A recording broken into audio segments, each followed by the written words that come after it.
ఓం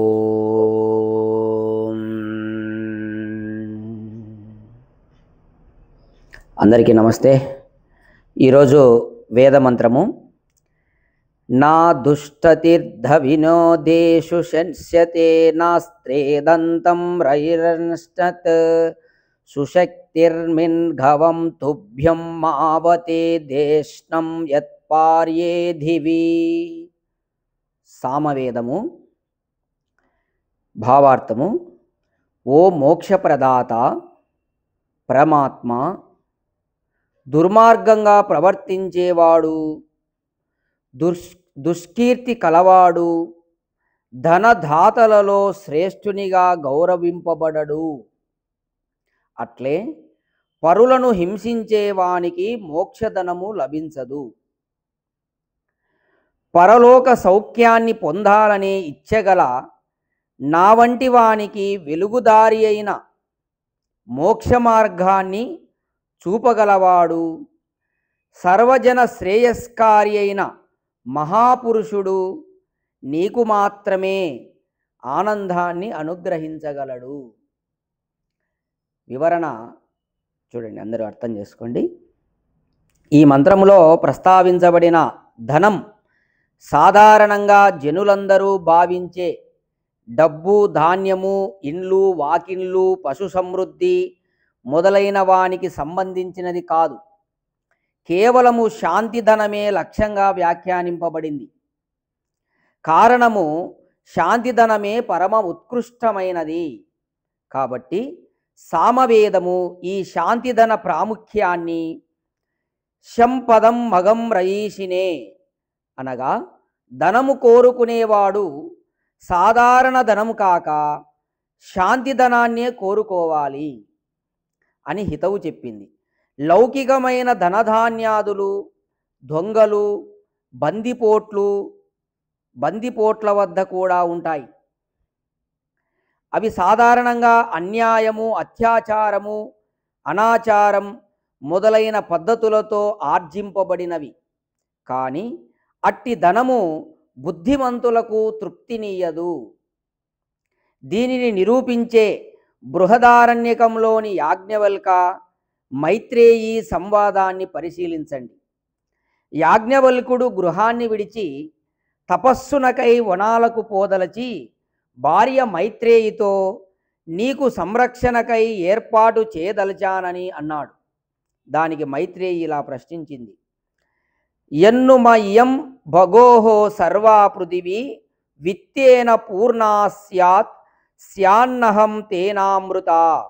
బృహదారణ్యకంలో ఈ విధంగా చెప్పబడి, పూజ్యుడా, ధనధాన్యాదులతో పరిపూర్ణమైన ఈ భూమండలమంతా నాదే అయినా నేను అమృతత్వాన్ని పొందగలనా? సత్యజ్ఞాన దర్శకుడైనటువంటి యాజ్ఞవల్కుడు ఇలా సమాధానమిచ్చాడు: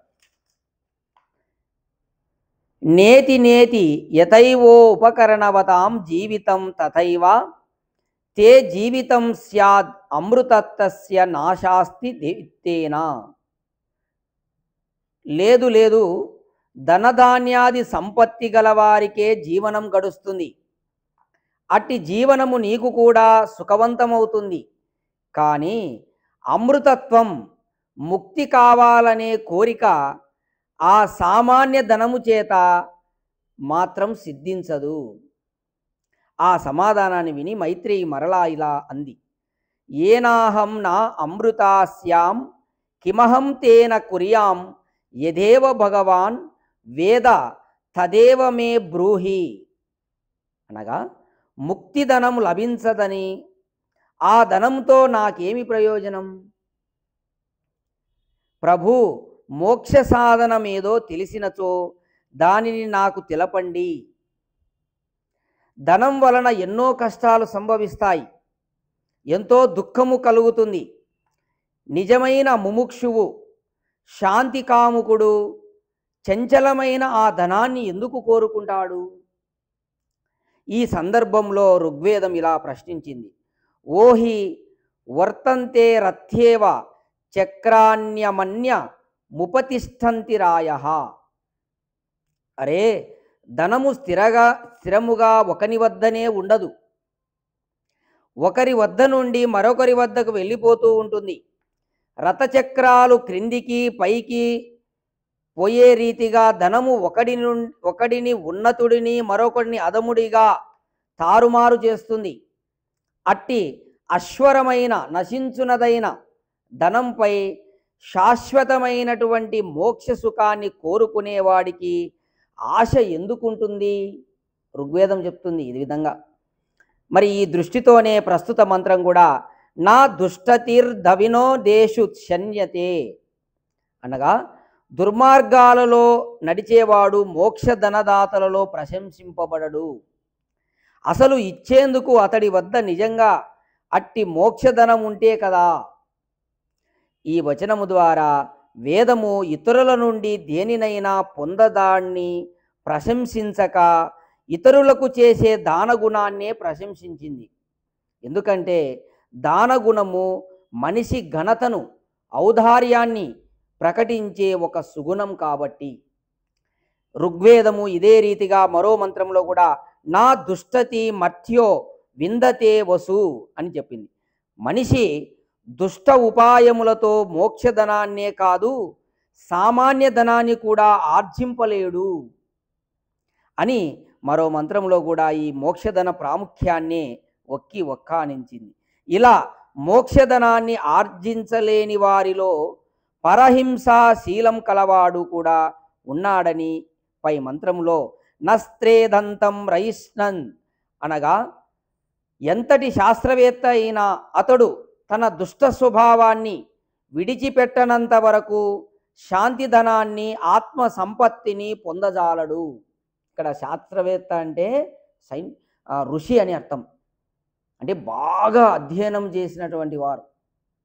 అంటే వాడు ఎంత గొప్ప ఎన్ని శాస్త్రాలు చదివిన వాడైనా కానీ తనలో ఉన్నటువంటి దుష్ట స్వభావాన్ని విడిచిపెట్టనంత వరకు తను శాంతిధనాన్ని, ఇక్కడ శాంతి అంటే పరమసుఖమైనటువంటి మోక్షానికి శాంతి అని చెప్పబడతా ఉంది ఈ మంత్రంలో. అది శాంతి. మనం ఆ శాంతిని కోరాలి. ఆత్మ సంపత్తిని పొందజాలడు. ఇక యమధర్మరాజు నచికేతునికి ఈ విషయాన్నే ఇలా వివరించారు కఠోపనిషత్తులో. నా విరతో దుశ్చరిత నా శాంతో నా సమాహిత నా శాంతమానసో వా అపి ప్రజ్ఞానేనైవ ఆప్నుయాత్ కఠోపనిషత్తులో చెప్పబడి. అంటే దురాచారాలను వీడినవాడు, చపల స్వభావం కలవాడు, ఇతరులకు ఆపదలను కలిగించువాడు, నిశ్చలమైన బుద్ధి లేనివాడు, మనశ్శాంతి లేనివాడు, బుద్ధి బలం చేత గాని విజ్ఞానం చేత గాని ఆత్మజ్ఞానాన్ని పొందజాలడు. అంటే ఎవరికి ఆత్మజ్ఞానం కలుగుతుంది అనే విషయంగా ఇక్కడ యమాచార్యుడనే గురువు ఈ విధంగా చెప్పాడు కఠోపనిషత్తులు. అంటే ఆత్మజ్ఞానం కలగాలంటే ముందు నీలో దురాచారాలు ఉండకూడదు, అలాగే చపల స్వభావం ఉండకూడదు, అలాగే ఇతరులకు ఆపదలను కలిగించే స్వభావం ఉండకూడదు, తర్వాత నిశ్చలమైన బుద్ధి ఉండాలి ఆత్మజ్ఞానం కలగాలంటే. ఇవన్నీ మనశ్శాంతి ఉండాలి. ఇటువంటి వారికి ఆత్మజ్ఞానం కలుగుతుందని ఇక్కడ స్పష్టం చేశాడు. ఆత్మజ్ఞాన సంపన్నత లేని వానికి శాంతి లభించదు. ఎవరికి ఆత్మజ్ఞానం ఉంటుందో వాడికి శాంతి లభిస్తుంది.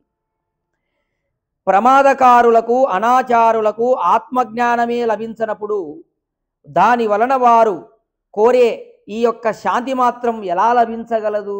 ఈ మోక్షం ఎట్లా లభిస్తుంది? ముందు ఆత్మజ్ఞానమే లేదు, మోక్షం ఎట్లా వస్తుంది?